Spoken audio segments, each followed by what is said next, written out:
Also, just a little disclaimer, I knit wrong. I know this. Don't add me in the comments. I know that I am using the back loops all the time. But using the front loops just feels wrong to my hands, so deal with it.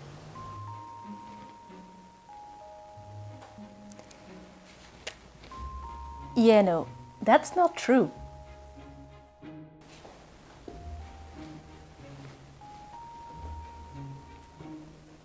Let's unpack this statement. Do I knit wrong? No, absolutely not. If one gets the fabric one wants, then one does not knit wrong.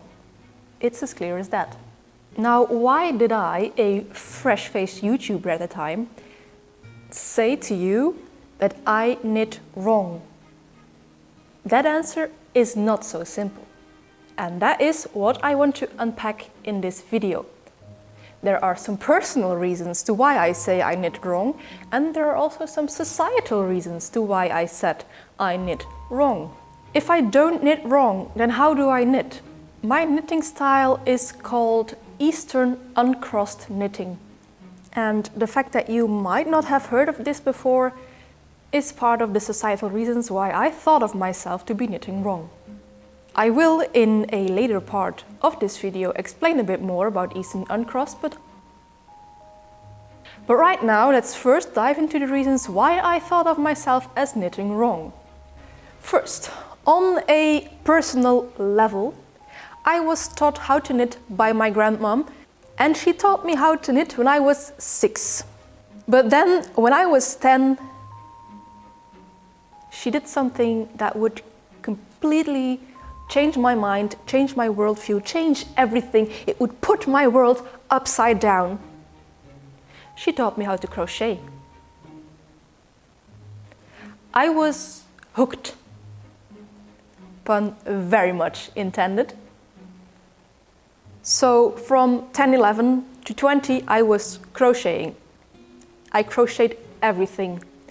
It really was my actual gateway drug into the fiber arts. As I have explained before in a different video, I made a lot of hats, a different hat for every day, because I am normal. But I found myself, after a while, to start crocheting designs that were looking a lot like knitting. And after a while I was like, you know, I actually know how to knit, how silly am I being? So I picked up the 2 needles again and just started knitting. It wasn't until I saw my mom knitting next to me that I was like, I do this in the complete opposite way.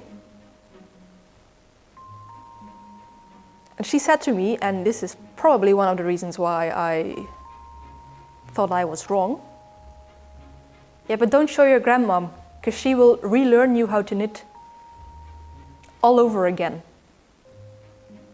And yeah, she's right. If my grandmom would see me knitting or would see this video, she would probably force my hands into the right position of knitting. Luckily, she doesn't understand English, so she can't comment to this video. My grandmom very diligently, when I was 6, taught me English-style knitting. And then I got into crochet. And I had been crocheting for so many years already that when I picked up the knitting needles again, I held my needles and my yarn as if I was crocheting. So I held my working yarn in my left hand. I am using my needle as if it were a crochet hook. And if you try to do this with English style, or, as we will see later in this video, any kind of Western style knitting, that's some really finger and hand gymnastics that you have to do. So instead of doing finger and hand gymnastics, I am now doing mental gymnastics, because I have to do quite a lot of changes to patterns to make them fit my knitting style. But I'm quite okay with the mental gymnastics. The hand gymnastics is something else. So the perceived judgment that I thought my grandmom would have me if she saw me knitting. I projected that onto you guys, so I put a disclaimer in front of my very first knitting video that I knit wrong, which was in itself wrong. I do not. Now, on the other hand, I have now learned, all thanks to you guys of course, that the style that I am knitting with is the Eastern Uncrossed style, but I did not know. I did not know until one of you told me that it was called this way. Because, and this comes then to one of the more societal reasons to why I thought I was wrong. It's so hard to find. If you look up tutorials or blogs or texts on how to knit, it's two styles only, English and continental. If it's a very thorough source, maybe they also talk about combination knitting. But Eastern Uncrossed is mostly never mentioned. Of course, it is not an as prevalent knitting style as continental or as English style knitting, but only naming those two as possible knitting styles gives people like me, and I am very prone to think people are constantly judging me and are constantly thinking that I am doing wrong. I do blame my slightly seasoned brain for this. I never saw the style that I was knitting in anywhere. There was no representation of Eastern Uncrossed knitting on the internet, as far as I could see. So this, of course, led me to believe that I, indeed, was wrong. And I kind of felt ashamed and embarrassed to show how I knit on a YouTube video. Okay, friends, let's pretend this is a school board. Let's also pretend I am not holding papers and that I know what I'm going to say. A little lesson about Eastern Uncrossed knitting style. Eastern Uncrossed knitting is actually generally considered to be the oldest knitting style.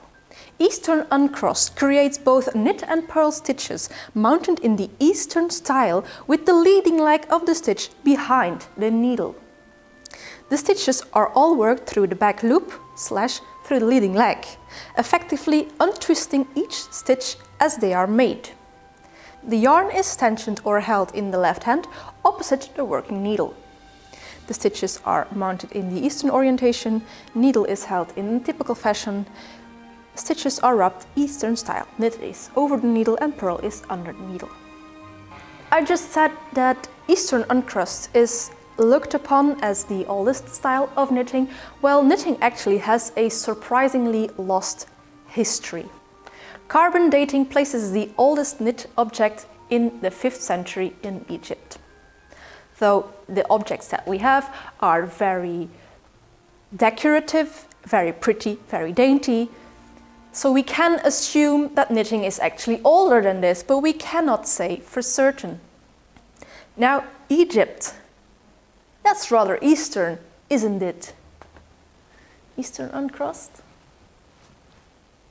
The geographical split between knitting styles was coined by Mary Thomas in 1938, although it is based on the assumption that fabric produced in corresponding areas of Europe can be characterized by preferential knitting with twisted or open loops. Though she also mentioned crossed stocking stitch knitted the Eastern way for a form of regional knitting off the coast of Normandy in France. And this contradicts the geographical basis for her own classification. She resolves this by permitting both Eastern and Western style to be crossed or uncrossed. Now, whoops. Why is this important? Why did I just read the history of knitting very unabridged, no, very abridged actually, from a piece of paper to you? Because we have to understand one thing, and that is that much of the early examples we have of knitting, they were found with knitting needles that had little hooks on them. Like an example from Turkey. And you just heard my own personal story of how I got to this, how I spontaneously got to this knitting style, and that was because I was using the hand movements of crochet to knit. If the oldest knit garments, which were socks, were made with double-pointed needles, 4 in a circle with hooks on them, you're actually making the same movements you would be doing with crochet, even though crochet is a much, much younger craft. So, if you ask me, do I knit wrong? Then no, actually, I am knitting in the original way, the way knitting was invented. Which, of course, I am not saying it is better than any other style. That's not what I'm saying. I am saying is that I knit different. I knit different from most people. I don't think there will be 10% of knitters that knit in the Eastern Uncrossed style, but that's okay. Different is not wrong. So dear friends, this actually was a different style of video than I am used to making. I don't know if you enjoyed. Tell me in the comments. Should I do more of this? Should I absolutely do less of this? In conclusion, never let anyone tell you that you knit wrong, because you don't. If you get the fabric you want, you are knitting absolutely correct. Knitting different is not wrong. Being different is not wrong. So, all that rests for me to say to you is, if you like these kind of fiber shenanigans, then maybe you could like, comment or subscribe. But that is of course all up to you. And as for me, I will see you in a next video. Bye! If all the looms in the world ceased to produce cloth, and the art of spinning and knitting alone remained, we could still be clothed, both warmly and fashionably. Such is knitting, which without doubt is the most resourceful and inventive method of fabric construction in the world, being made without loom or machine, without warp or weft, shaped as it is constructed, patterned as whim requires, and divided without being cut.